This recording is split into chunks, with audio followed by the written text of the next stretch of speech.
nous sommes là à Sandiara conformément au 9e plan d'action qui, dans son articulation, indique la tenue d'assemblée générale à l'issue du débrayage de 10 heures.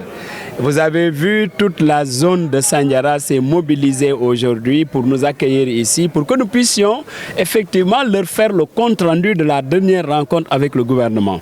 Et j'ai noté quand même que les collègues ont fustigé, mais la présentation des chiffres dans la presse, encore que ces chiffres-là ne correspondent pas encore à la réalité. La présentation du document du gouvernement laisse entrevoir beaucoup d'erreurs à l'occasion de la rencontre du samedi. C'est pourquoi nous leur avions demandé de nous remettre le document pour que nous puissions faire la confrontation. Ils avaient refusé. Si maintenant nous voyons à la place publique tous les chiffres qui sont annoncés, 60 milliards, 69 milliards, ça n'honore pas le gouvernement du Sénégal, qui doit respecter les enseignants du Sénégal. Parce que dans toutes les augmentations que nous avons constatées dans la fonction publique, ça n'a pas fait l'objet d'autant de bruit et de galimatias à la limite. C'est la raison pour laquelle, pendant qu'il est temps, nous invitons les uns et les autres à plus de responsabilité.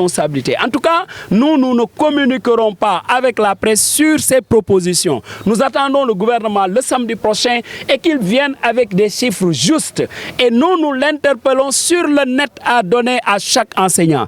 Et je rappelle aussi que si le gouvernement travaille à ce que les inéquités qui frappent le système de rémunération soient corrigées, mais le plus naturellement du monde, nous irons vers la décrispation. Mais toute autre attitude, même en termes d'augmentation, si elle ne permet pas de régler ces questions d'inéquité, le gouvernement perd son temps. Et je crois que l'école est importante, l'école est fondamentale. Nous devons aller vers des solutions définitives qui permettent aux enseignants de retourner de façon définitive en classe et faire ce pourquoi ils ont été recrutés par la fonction publique sénégalaise. En tout cas, nos débats tournent autour de ça et je suis très satisfait de la mobilisation, du suivi du mot d'ordre, parce que quoi qu'on dise aussi, les enseignants du Sénégal, en tout cas ceux du moyen secondaire, sont extrêmement mobilisés pour que ce combat-là soit celui qui règle enfin le problème des inéquités qui frappent le système de rémunération.